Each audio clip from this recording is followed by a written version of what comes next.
Hello students. तो आज मैं आपको एक्सप्लेनेशन देने वाला हूँ क्लास 11 का एक और सब्जेक्ट जो लेकर आया हूँ मैं आज आपके लिए, दैट इज़ बिजनेस एडमिनिस्ट्रेशन, जिसको शॉर्ट में बीए के नाम से भी जाना जाता है। जब आप आई थिंक 10th में थे तो आपके बहुत सारे फ्रेंड्स आपको बोलते होंगे कॉमर्स के कि आज मैं भाई बीए सब्जेक्ट पढ़ रहा हूँ, इस तरह का उन्होंने आपको बोला होगा, आपने सुना भी होगा ये वर्ड बीए, जो कॉमर्स की फील्ड के लिए बहुत ही इम्पोर्टेंट सब्जेक्ट है, जो आपको आगे जाके बेनिफिशियल होगा। किसके लिए? कि अगर आपको एक नया बिज़नेस को स्टार्ट करना है, बिज़नेस के अंदर कौन कौन सी प्रॉब्लम्स आते हैं, कौन कौन से बिज़नेस के अंदर अप डाउन आते हैं, बिज़नेस को कैसे मैनेज किया जाता है, उसके रिगार्डिंग बहुत सारी नॉलेजेबल चीज़ें आपको इस चैप्टर के अंदर से मिलने वाली हैं। आप 11th कॉमर्स के अंदर, 12th कॉमर्स के अंदर पढ़ेंगे इसको। आप आगे जाके बहुत सारे ऐसे कोर्सेज हैं, सीए है, सीएस है, ऐसे बहुत सारे कोर्सेज में जाएंगे आप, बीकॉम, एमकॉम, बीबीए तो आई थिंक आपकी मैनेजमेंट की जो फील्ड है उसके अंदर ये सब्जेक्ट काफ़ी ज़्यादा आपको दिखाई देगा और बहुत ही नॉलेजेबल सब्जेक्ट है, जिसके अंदर आप काफ़ी सारा नॉलेज गेन कर सकते हैं। ओके, तो आज मैं आपको इसी का थोड़ा सा एक्सप्लेनेशन देने वाला हूँ। तो आज मैं आपको बीए का चैप्टर नंबर 1, जिसके अंदर आपको बिजनेस का नेचर, उसके पर्पस और उसमें कौन कौन से स्कोप होते हैं, उसका आपको एक्सप्लेनेशन देने वाला हूँ। तो चलिए, हमारे आज के टॉपिक रहेंगे दो टाइप की एक्टिविटी में, इकोनॉमी एक्टिविटी, नॉन इकोनॉमी, जो ऑलरेडी वर्ड आप लोगों ने पहले सुना हुआ है, उन दोनों के बीच में क्या डिफरेंस होता है और कौन कौन सी अलग अलग टाइप की इकोनॉमी एक्टिविटी होती हैं, तो उसका मैं आपको एक्सप्लेनेशन देने वाला हूँ। तो चलिए थोड़ा सा चैप्टर का ओवरव्यू स्टार्ट करता हूँ मैं। तो चलो हम लोग देखते हैं चैप्टर को। उसमें पहला ही टॉपिक मेरा economy activity and non economy activity. देखिए आपको यहाँ पे नीचे दिया हुआ है economy activity and non economy. तो आई थिंक आप लोगों ने पहले भी ये वर्ड सुना हुआ है कि आई थिंक पैसे को लेकर, करेंसी को लेकर जो भी चीज़ की जाती है उसे बोलते हैं हम लोग इकोनॉमी एक्टिविटी।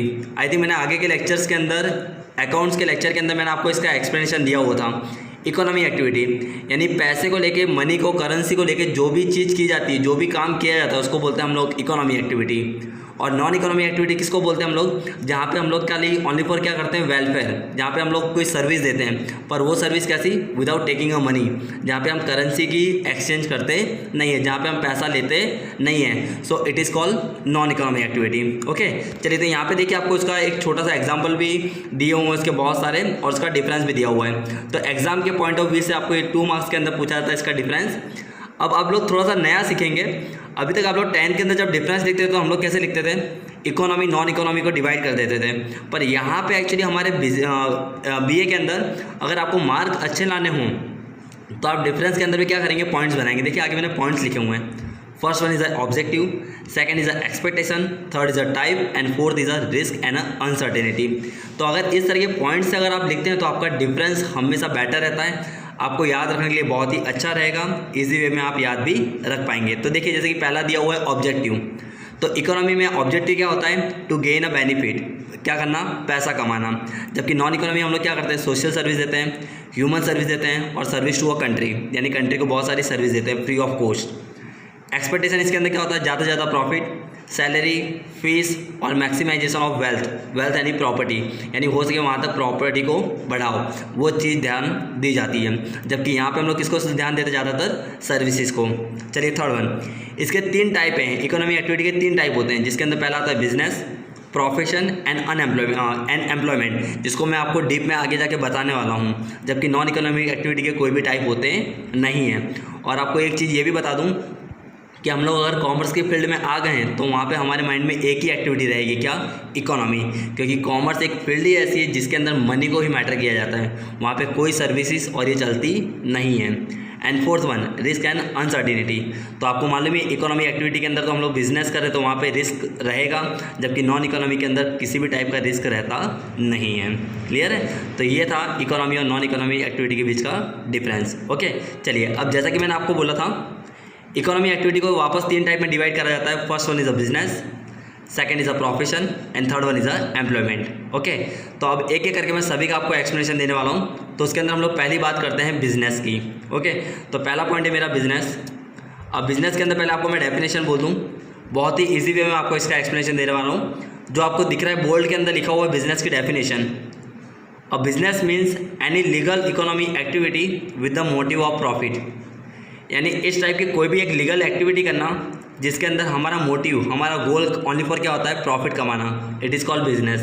यानी बिजनेस की डेफिनेशन ही है एक टाइप की लीगल इकोनॉमी एक्टिविटी जिसके अंदर हमारा एक ही इंटेंशन होता है, क्या करना, प्रॉफिट कमाना।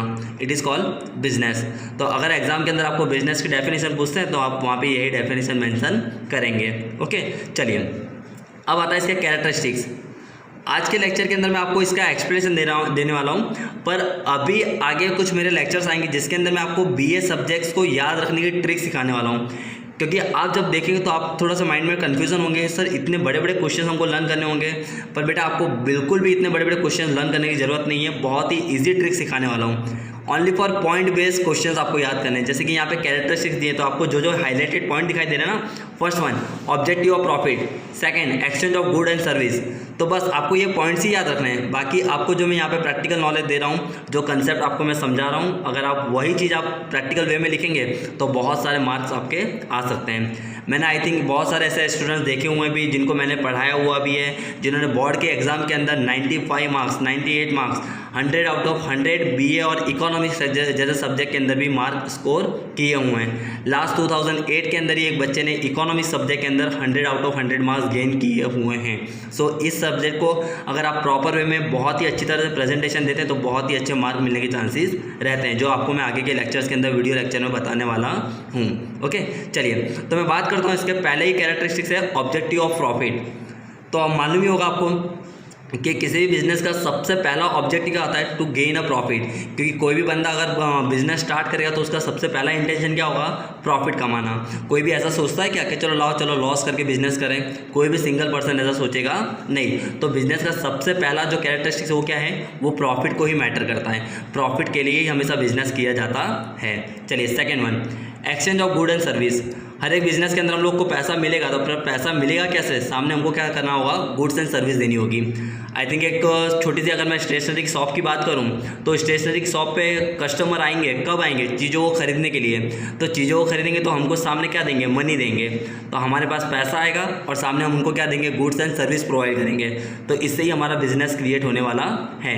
जैसे स्कूल के अंदर भी आपने देखा होगा, स्कूल के अंदर टीचर भी इकोनॉमी एक्टिविटी कर रहा है। It is a one kind of a business, जहाँ पे टीचर क्या कर रहा है, आपको पढ़ा रहे हैं। तो आप जब पढ़ रहे हैं तो सामने आप क्या कर रहे हैं, फीस पे कर रहे हैं, यानी वहाँ पे भी exchange of good and service हो रही है। यानी आपको सामने सर्विस मिल रही है, किसकी, आप पढ़ रहे हैं, जबकि सामने टीचर को क्या मिल रहा है, सैलरी मिल रही है। तो वहाँ पे भी बिजनेस हो रहा है। ओके, चलिए third one, risk and uncertainty.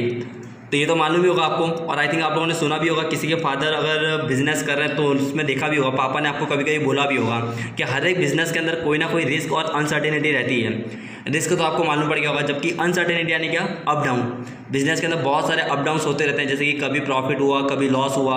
अभी आई थिंक लाइव एग्जांपल आपके सामने कोरोना का चल रहा है कि कोरोना के कारण कितना सारा बिजनेस के अंदर अनसर्टेनिटी आ चुकी है, कितने लोगों के बिजनेस बंद हो चुके हैं, कितना सारा लॉस हो रहा है। तो बिजनेस के अंदर बहुत सारे ऐसे रिस्क आते हैं, जैसे कि फायर, एक्सीडेंट होना, एम्प्लॉय की स्ट्राइक होना, रायोट, चोरी हो जाना, रॉबरी हो जाना, थेफ्ट हो जाना, changes in a preference, decrease in a demand, change in a lifestyle of a public. ये सब बहुत सारे ऐसे पॉइंट्स आ सकते हैं जिससे हमारे बिजनेस के अंदर रिस्क आने के चांसेस रहते हैं। ओके, चलिए fourth one, creation of utility.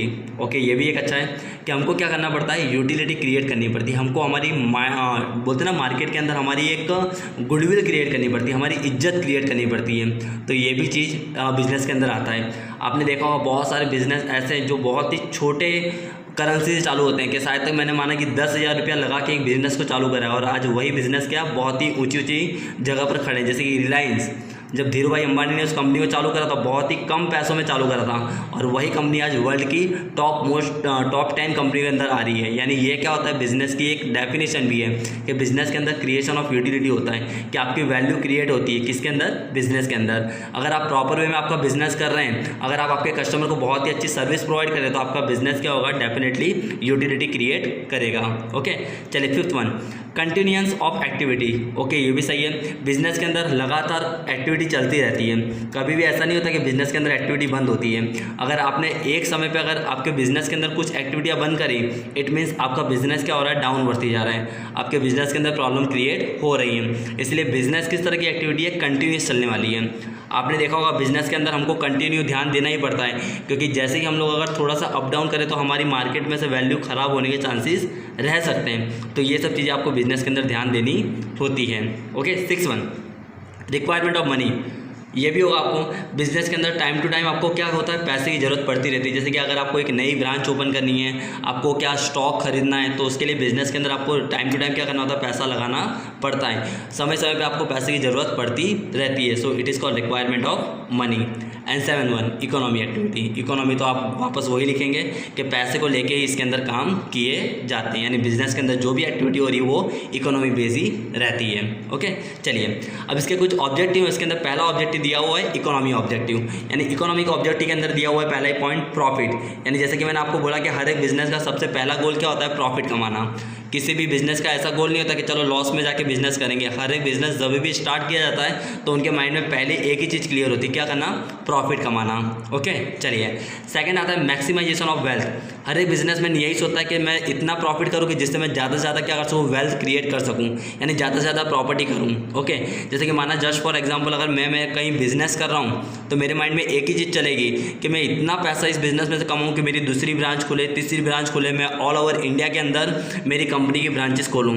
जैसे कि धीरू भाई अंबानी ने जब सपना देखा था, धीरू भाई अंबानी ने पहले क्या करा था, एक छोटी सी गुजरात के अंदर एक छोटी सी रिलायंस की कंपनी चालू करी थी, और वही कंपनी आज all over India, all over world में क्या हो चुकी है, फैल चुकी है। और रिलायंस की जो धीरू भाई अंबानी की जो वेल्थ है वो अनकाउंटेबल वेल्थ डिक्लेयर हो चुकी है। ओके, चलिए third one other economy objective, यानी उसके अलावा भी बहुत सारे ऐसे ऑब्जेक्टिव आते हैं जैसे कि बिजनेस का ग्रोथ करना, मार्केट के अंदर हमारा एक्सपांसन करना, best possible utilization of resource, अच्छे रिसोर्स यूज़ करना, एप्लीकेशन ऑफ मॉडर्न टेक्नोलॉजी का यूज़ करना, ये सब हमारे इकोनॉमी ऑब्जेक्टिव्स होते हैं। ओके, चलिए उसी तरह आता है सोशल ऑब्जेक्टिव। अब ये बिजनेस सोशल सोसाइटी है, अब सोसाइटी को, कस्टमर को किस तरह से बेनिफिशियल होता है वो भी चलिए हम लोग देख लेते हैं। तो उसके अंदर देखिए आपको सोशल ऑब्जेक्टिव के अंदर दिया हुआ है पहला ऑब्जेक्टिव ऑफ सोशल रिस्पॉन्सिबिलिटी दिया हुआ है आपको इसके अंदर। यानी क्या होता है कि हर एक बिजनेस का यही इंटेंशन होता है कि मैं मेरे कस्टमर को अच्छी से अच्छी सर्विस दूँ।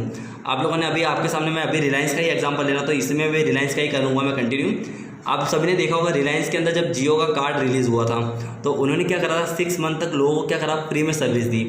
किसके लिए फ्री में, फ्री ऑफ कॉस्ट नेट दिया, इंटरनेट सबको प्रोवाइड करा, जिससे वो अपनी मार्केट में गुडविल क्रिएट कर सकें। ओके, तो हर एक बिजनेस अपने सोशल वेलफेयर को क्रिएट करने के लिए बहुत सारी सर्विसेज कस्टमर को प्रोवाइड करता है, कि बहुत सारी चीज़ें फ्री में देना, बहुत सारी ऐसी सर्विसेज देना, आफ्टर सेल सर्विस। आप लोगों ने देखा होगा बहुत सारी कंपनियां क्या करती हैं, जैसे कि अगर आप सैमसंग अगर एयर कंडीशन खरीदते हैं तो आपको 3 to 4 सर्विसेज वो लोग 1 साल के अंदर फ्री देते हैं। क्यों? वो लोग अपनी मार्केट में वैल्यू क्रिएट करने के लिए। ओके, चलिए second objective to provide employment opportunity. सही है, हर एक बिजनेस क्या करता है, हमको एम्प्लॉयमेंट अपॉर्चुनिटी देता है। जैसे कि आज आप लोगों ने देखा होगा रिलायंस के अंदर कितने नंबर ऑफ एम्प्लॉय काम कर रहे हैं। टाटा जैसी कंपनी हमारे यहाँ पे बहुत सारी ऐसी कंपनियां जो क्या कर रही है, एम्प्लॉयमेंट लोगों को दे रही है, तो ये भी उसका एक बहुत ही बड़ा बेनिफिशियल हो सकता है। Third one objective to provide quality good and service. सही है, हम लोग यहाँ पे अर्थ पे रह रहे हैं तो अर्थ के ऊपर हमारी जितनी भी चीज़ों की रिक्वायरमेंट है वो फुलफिल कौन कर रहा है, कोई ना कोई बिजनेस, कोई ना कोई फर्म क्या कर रही है, हमारी रिक्वायरमेंट को फुलफिल कर रही है। जैसे अगर हमको खाने के लिए कोई चीज़ें चाहिए, हमको भाई कहीं ट्रांसपोर्टेशन के लिए कोई व्हीकल चाहिए, हमको कोई कपड़े चाहिए, तो उसके लिए हर एक अलग अलग कंपनियाँ काम कर रही हैं। जैसे अगर मैं क्लोथ की बात करूँ तो हम लोग यहाँ पे रेमंड का, लिवाइस का, ऐसे अलग अलग कपड़े पहन रहे हैं। खाने की बात करूँ तो हम लोग नेस्ले, फिर कॉफ़ी, इस तरह के अलग अलग बहुत सारे प्रोडक्ट्स हमारे यहाँ पे अवेलेबल हैं। ओके, चलिए fourth one objective to adopt fair trade practice. Okay, यानी हमको adopt fair trade, fair trade यानी क्या, हमको अलग अलग बहुत सारी अलग अलग ट्रेड फैसिलिटी दे रही है। ओके, देखा होगा आप लोगों ने, जैसे रिलायंस की अगर मैं बात कर रहा हूँ तो रिलायंस हमको बहुत सारी अलग अलग सर्विसेज दे रही है ना, कि हमको एडवर्टाइजमेंट करके हमको अच्छा गुड्स प्रोवाइड करके हमको क्या नॉलेज देती है। जैसे अगर रिलायंस के अंदर कोई भी नई चीज़ आई तो वो लोग क्या करते हैं, हमको एडवर्टाइजमेंट के थ्रू क्या करते हैं, हमको जानकारी देते हैं, हमको इन्फॉर्मेशन प्रोवाइड करते हैं। तो ये सभी क्या होता है, एक बिजनेस का काम होता है। आप लोगों ने देखा होगा अभी तो टेली मार्केटिंग हो चुका है, टेक्नोलॉजी का बहुत ज़्यादा अच्छी वे में यूज़ हो रहा है, तो ये सब वे से क्या कर सकते हैं, बिजनेस के अंदर आपकी ग्रोथ, आप वैल्यू क्रिएट कर सकते हैं। एंड फिफ्थ वन आता है अदर ऑब्जेक्टिव। उसके अलावा भी ऐसे बहुत सारे पॉइंट्स हैं जिसके अंदर बिजनेस हमको बहुत सारी अलग अलग डिफरेंट सर्विसेज प्रोवाइड किया करते हैं।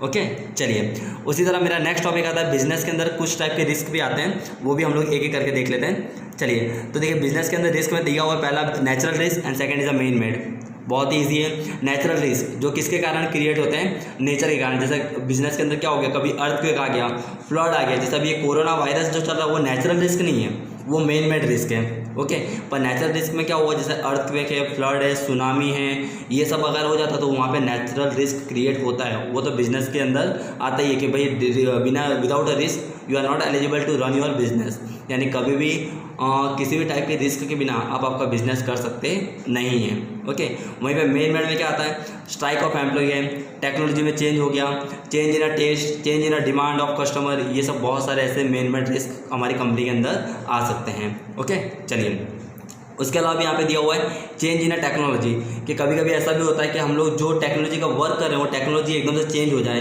तो वहाँ पे भी क्या होता है, बिजनेस के अंदर रिस्क क्रिएट होने के चांसेस रहते हैं। Second, threat of substitute product, threat यानी कभी कभी होता है ना कि हमारे प्रोडक्ट को लोग क्या करते हैं, मार्केट में कॉपी करते हैं, और अभी तो आपने देखा होगा कि मार्केट के अंदर इतनी कंपटीशन बढ़ चुकी है कि लोग क्या कर रहे हैं, हमारी जो प्रोडक्ट होती है उसकी कॉपी करते हैं लोग। सेलफोन की दुनिया में आप लोगों ने देखा होगा कि भाई आईफोन और सैमसंग है, तो जैसे कि आप लोगों को मालूम भी होगा एक एग्जांपल कि एक बार सैमसंग कंपनी ने क्या करा था, आईफोन की एक प्रोडक्ट को क्या करा था, कॉपी कर लिया था, उसके डिज़ाइन को कॉपी कर लिया था, तो वहाँ पे आईफोन ने उसके ऊपर करोड़ों रुपीज़ का क्या करा था, क्लेम किया था। तो ये सब रिस्क बिजनेस के अंदर आने के चांसेस रहते हैं। एंड थर्ड वन आता है कंपटीशन, ये तो सबसे बड़ा है, यानी अगर आपको बिजनेस को अगर आप प्रॉपर वे में चला रहे हैं तो आप मार्केट के अंदर, क्योंकि कंपटीशन तो रहने वाली है, बहुत सारे ऐसे लोग होंगे जो आपके साथ क्या करने वाले हैं, ट्रेड करने वाले हैं, वो लोग भी कुछ ना कुछ नई नई चीज़ें करते रहेंगे आपकी वैल्यू मार्केट में डाउन करने के लिए। इसलिए बिजनेस के अंदर आपको क्या करना होता है, कंपटीशन के लिए रहने के लिए आपको कुछ ना कुछ नए नए चेंजेस बिजनेस के अंदर आए दिन करने होते हैं। Okay, fourth one legislation, legislation यानी ये दिया हुआ है आपको लीगल, कि हर एक बिज़नेस आपको लीगली करना होता है, यानी कानून के दायरे में रह के हमेशा बिजनेस किया जाता है। ऐसा नहीं कि हमको जैसा मन में आ रहा है वैसा हम करेंगे, इस तरह से हम कभी बिजनेस किया जाता नहीं है। हो सके वहाँ तक हमेशा बिजनेस को किस वे में करना चाहिए, लीगल वे में, इलीगल वे में हमें कभी भी बिजनेस करना चाहिए नहीं। Fifth one uncertainty of demand, ये भी होता है बिजनेस के अंदर के डिमांड कभी कभी ऐसा होता है कस्टमर की डिमांड समय समय के हिसाब से चेंज भी हो जाती है। ऐसा फिक्स नहीं है कि हमेशा कस्टमर की डिमांड एक ही जैसी रहेगी। जैसे कि आपने चीज़ों को लेके रखा हुआ है, दिवाली के टाइम पे आपने बहुत सारी चीज़ों को भर के रखा हुआ है, स्टॉक पूरा रखा हुआ है, पर एकदम से कस्टमर की डिमांड चेंज हो जाए तो ये भी बिजनेस के अंदर रिस्क हो सकता है। एंड सिक्स आता है फिजिकल रिस्क। फिजिकल रिस्क यानी जैसे कि हमारे यहाँ पे कभी कभी बॉडी के अंदर कुछ चेंजेस आ रहे हैं, क्लियर है, कि ऐसा ज़रूरी नहीं कि हम लोग लाइफ टाइम तक बिजनेस कर ही सकते हैं। ओके, कभी कभी ऐसे फिजिकल प्रॉब्लम्स भी आएंगे जिससे हम लोग हमारे बिजनेस के अंदर रिस्क आने के चांसेस रहते हैं। जैसे यहाँ पे दिया हुआ है डैमेज टू द एसेट्स, कभी कभी हमारी एसेट्स को नुकसान हो जाए, which are utilize in a business create physical risk, कि हम लोगों ने इतना बड़ा बिजनेस क्रिएट करा पर ऐसी एक प्रॉब्लम आ जाए जिससे पूरा पूरा बिजनेस डाउन हो सकता है। तो ऐसे बहुत सारे प्रॉब्लम बिजनेस के अंदर आ सकते हैं। तो ये पहले चैप्टर के अंदर आपको यही बता रहा है कि बिजनेस को अगर प्रॉपर वे में आपको चलाना है तो आपको कौन कौन सी चीज़ों को ध्यान में देना होगा। क्लियर है? तो आई होप आप सभी को ये बिजनेस के रिलेटेड जो भी टॉपिक है उसके रिस्क हैं, उसके कैरेक्टरिस्टिक्स आपको क्लियर हो चुके होंगे। नेक्स्ट लेक्चर के अंदर मैं आपको प्रोफेशन और एम्प्लॉयमेंट के कैरेक्टरिस्टिक्स, रिस्क, उसके अंदर क्या क्या आ सकते हैं, इन तीनों के बीच में क्या मेजर डिफरेंस है वो आपको मैं बताने वाला हूँ। Okay, till then bye and take care.